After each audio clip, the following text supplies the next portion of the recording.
And for a little analysis this morning, Melinda Henneberger, who writes for the Washington Post, Major Garrett of National Journal, and our favorite CBS News political team, Norah O'Donnell and John Dickerson.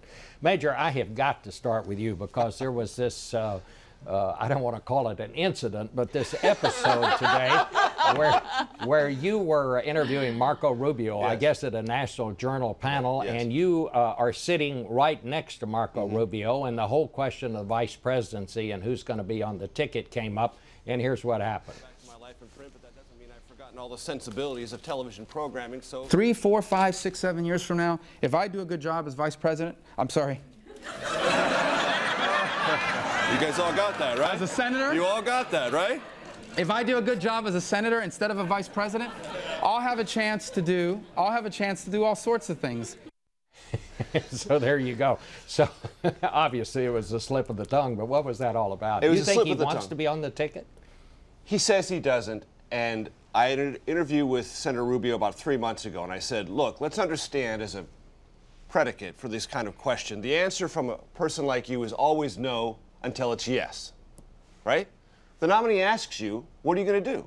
You're probably going to say yes. But in this interview, before that slip-up, I said, all right, Senator Rubio, the whole conference was about a National Journal thing looking into the new American demographics, the Latino movement all across the United States. How is it changing politics? And Senator Rubio gave a very long, eloquent answer about how Republicans need to adapt to this changing environment. And I said, what if Governor Romney said, I saw that answer, it's so impressive, not only do I need you, but the party needs you. And he says, will you run? What is your answer going to be? He said, no, I will not run. Okay, that's his on-the-record response for now, but then you had the Freudian slip a few seconds ago, so I think we have advanced the ball a little bit, but there's still some thought he has in his mind about possibly running. Norah, if I heard right, I think Jeb Bush said today that if Romney asked him, he probably would, but he said he didn't think he would ask him, and he thought Marco Rubio would be a better running mate. What do you place any credence in that? Well, I think that the Romney team will look and see where they are in a couple of months about who they choose as vice president.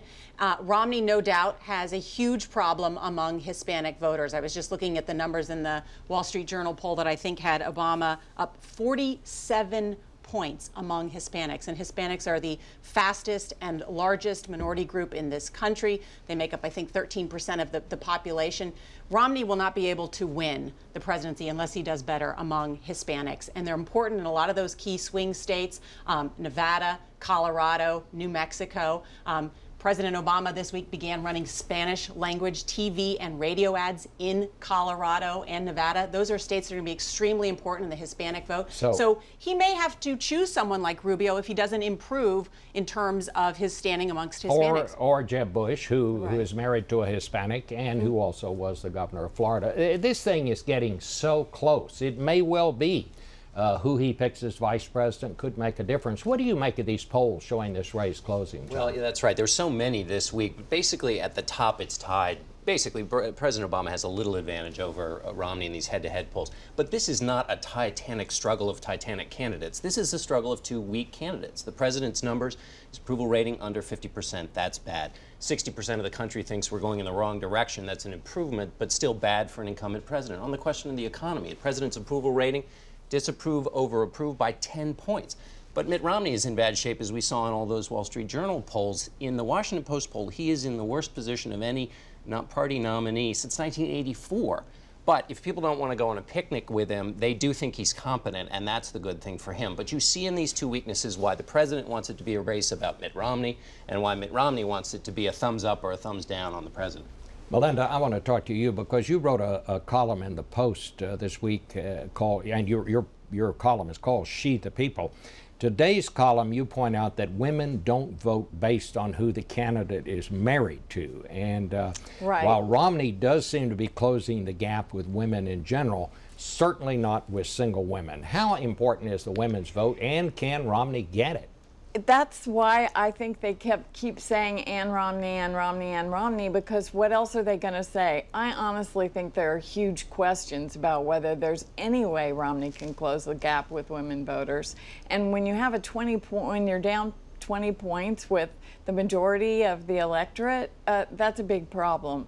I just think in addition to the Hispanic vote that Norah mentioned with these women voters, a big deal, and I don't even think you can overestimate it, is likability. Because even though when women say they vote on the economy, they vote on jobs, they vote on gas prices, deficit, likability plays into those factors too, because so much of it goes back to who do I trust.